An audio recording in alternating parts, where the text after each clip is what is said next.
उज्जैन में एक हफ्ते में रामघाट क्षेत्र में शिप्रा नदी में हुई 3 मौत के बाद जिला प्रशासन ने रामघाट का दौरा कर नई व्यवस्था बनाने की बात कही। पिछले एक हफ्ते से शिप्रा नदी में एक दिन छोड़कर लगातार दुर्घटनाएं हो रही है। 6 दिनों में नरसिंह घाट से लेकर रामघाट तक स्नान करने आए बाहर के 3 श्रद्धालु डूब चुके हैं और उनकी मौत हो चुकी है।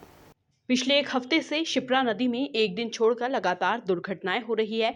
6 दिनों में नरसिंह घाट से लेकर रामघाट तक स्नान करने आए बाहर के 3 श्रद्धालु डूब चुके हैं और उनकी मौत हो चुकी है। रविवार सुबह इंदौर के एक युवक की रामघाट पर नहाते वक्त गहरे पानी में चले जाने से मौत हो गई थी। इसके बावजूद भी रामघाट क्षेत्र में सुरक्षा व्यवस्था नहीं बढ़ाई गई। घाट के अलावा छोटी रपट पर भी लापरवाही बरती जा रही है। यहां लगी लोहे की रेलिंग को भी हटा दिया गया है, जबकि इस छोटी पुलिया पर दिन भर बाहर से आए लोगों की भीड़ उमड़ती है। ऐसे में यहां भी हादसा हो सकता है।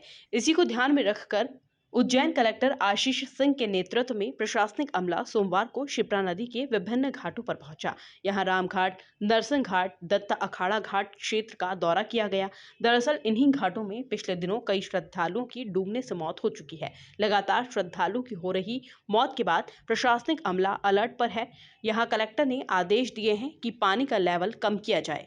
आज रामघाट और दत्त अखाड़ा घाट, इसके साथ और लगे जो घाट हैं उनका दौरा सभी अधिकारियों के साथ में किया गया है और विगत कुछ दिनों में यहाँ पर अत्यंत दुखद घटनाएं हुई हैं। कई सारे लोगों की डूब के मृत्यु हुई है। निश्चित रूप से बहुत ही दुखद चीज़ है और दुर्भाग्यपूर्ण चीज़ है जिसको पूरी तरीके से रोका जाना चाहिए।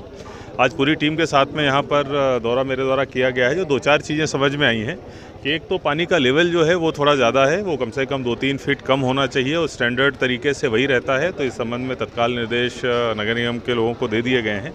न केवल अभी हम लोग पानी का लेवल कम कराएंगे बल्कि आगे भी इसकी विधिवत मॉनिटरिंग नगर निगम की तरफ से करी जाए और डेली बेसिस पर सूचना हमको और पुलिस को भी प्रदान करी जाए। इस प्रकार की व्यवस्था हम लोग बनाएंगे। इसके अलावा जो पोल लगे हैं जिनके ऊपर रस्सियां बांधी जाती हैं, उनमें भी ये देखा गया है कि जो पोल लगे हैं कंक्रीट को लगाकर वो करा दिए गए हैं जिससे कि वो हिलते डुलते रहते हैं। ये व्यवस्था में परिवर्तन करके पोल्स को नीचे हम लोग फ्लोर के साथ में फिक्स करेंगे जिससे कि वो मजबूत रहें और हिले ना, और उसके ऊपर जब रस्से बांधे जाएंगे तो उनसे सुरक्षा जो है वो ज़्यादा अच्छे तरीके से हो पाएगी। वहीं नई व्यवस्थाओं को लेकर एसपी ने भी पुलिस विभाग को अलर्ट रहने के निर्देश दे दिए हैं। जी, शिप्रा घाट पे जो हमारे श्रद्धालु आते हैं उनकी सुविधा और सुरक्षा को ध्यान में रखते हुए आज सभी अधिकारियों द्वारा ये भ्रमण किया हुआ है। पिछले बीते दिनों कुछ ऐसे घटना हुई है जिसमें एक दुखद मृत्यु हुई है डूबने से, और कहीं ना कहीं प्रशासन के जितने अंग हैं, चाहे वो पुलिस हो, होमगार्ड हो, पीडब्ल्यूडी के लोग हों, नगर निगम के लोग हों या वाटर रिसोर्स डिपार्टमेंट के लोग हों, इनके बीच समन्वय स्थापित करना एक आवश्यक हो समझा गया था। इसी उद्देश्य से ये बैठक आज ये भ्रमण हुआ है। कुछ कमियां नज़र आई हैं, चाहे वो पीए सिस्टम को लेकर हो, चाहे वो सुरक्षा चिन्हों को लेकर हो। इसके संदर्भ में बातें तय हुई हैं और अगले एक दिन के अंदर 24 घंटे के अंदर हम ये सारी व्यवस्था पूर्ण कर देंगे। दौरे के दौरान collector Ashish Singh, SSP Satyendra Kumar Shukla, ADM संतोष टैगोर, पीएचई के कार्यपालन अभियंता राजीव शुक्ला, जल संसाधन के कमल कोवाल सहित नगर निगम, होमगार्ड और पुलिस के अधिकारी उपस्थित थे। Bureau report, MP news, Ujjain.